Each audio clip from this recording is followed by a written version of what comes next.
watching Let's Chat.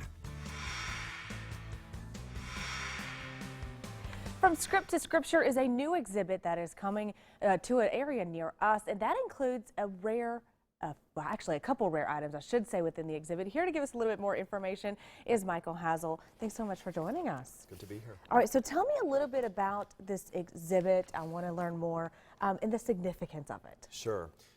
We have an archaeological museum at Southern Adventist University, and this exhibit is a little bit different. It's focusing on the history of the Bible from script to scripture. So we go all the way from the time of when the Bible was written on scrolls all the way through to the modern period. Wonderful. And we have about 80 different Bibles and other kinds of artifacts and manuscripts on display, including art, very rare art from the Protestant Reformation area in Europe. Can you tell me a short story? I think you have a short story to share on one of the items. Sure.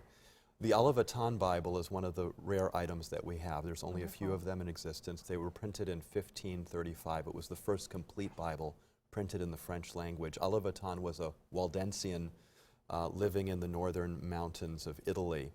And he sent this Bible to his cousin, who began to read it and as a result also became a Protestant Christian. This person later would write the foreword to the Bible that was printed in 1535. He was only 25 years old. His name is John Calvin, and he was one of the great founders of Protestantism in Europe and still around the world today. Absolutely. Wrote a huge amount of material, and just reminds us of the youth and that many of these writers and translators of Scripture were very young people at that time. And that's just one example of, what, 5 total rare Bibles that are going to be on display? Over 80. Over 80. Over 80 manuscripts and Bibles. Wonderful. That's correct. Yeah.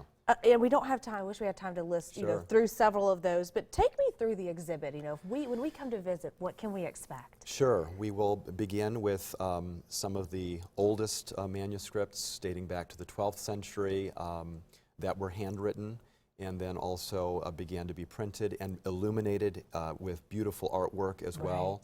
And then we move into the printed Bibles of the Protestant Reformation in Europe. We have a complete King James Version Bible from 1611, the first edition. Wow. And that's still the best-selling Bible today in the world. Right.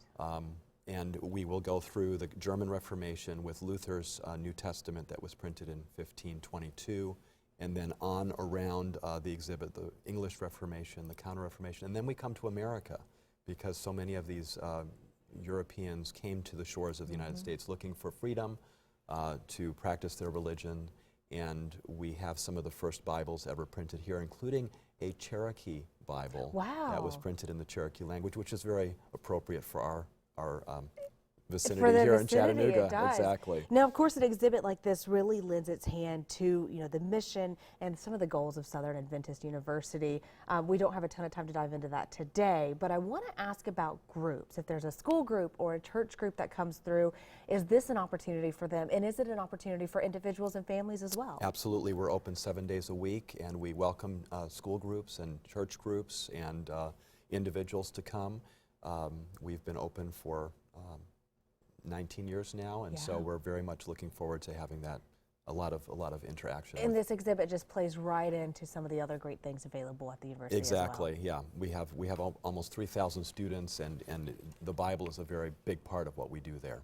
All right, I hate to, but we have to run. Guys, if you're interested in visiting this exhibit, you can visit southern.edu/archaeology, or you can give them a call for ticket or entrance information.